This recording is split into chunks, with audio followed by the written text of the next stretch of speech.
Final omuwala ono Benita yakomyewo. Guno tuguyite mutima mubi, butayagaliza oba bujja.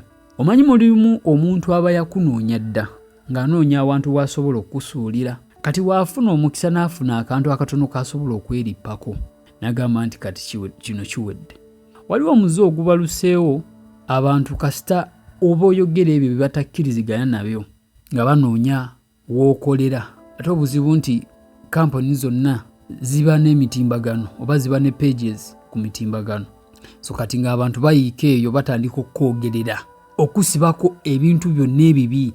So kati ate jjukira kampani zino nazo zisobola kukkiriza erinnya lyazo okufa bwe lityo, kubanga kye ziriko ziba zeetaaga bakasitoma abagenda okujja biki bye bagenda okulaba ku pages zaabwe. Kati abantu bano olw'okuba nti bayiika mu numbers nga nnyingi, kiteeka obuzibu ku kampani ezo n'oba ng'obadde mukozi mulungi ne zikakkana nga zikugobye nga tokyasobola kubakolera just lwa pressure abantu bano gye bataddewo.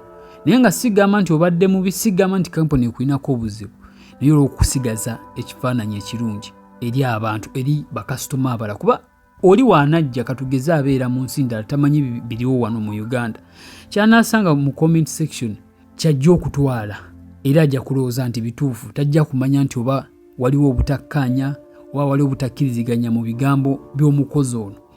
So ye kyajja okutwala. Ekintu kino nze sikiraba ng'ekintu eky'obugunjufu, kuba oli bw'oba tokkaanya naye tekitegeeza ate kumufiiriza, kubanga kati eky'okumufiiriza omulimu gwe kiba tekikwataganya na ndowooza ye. Omuntu avuddeyo n'ayogera ye kyalaba ne kyalowooza.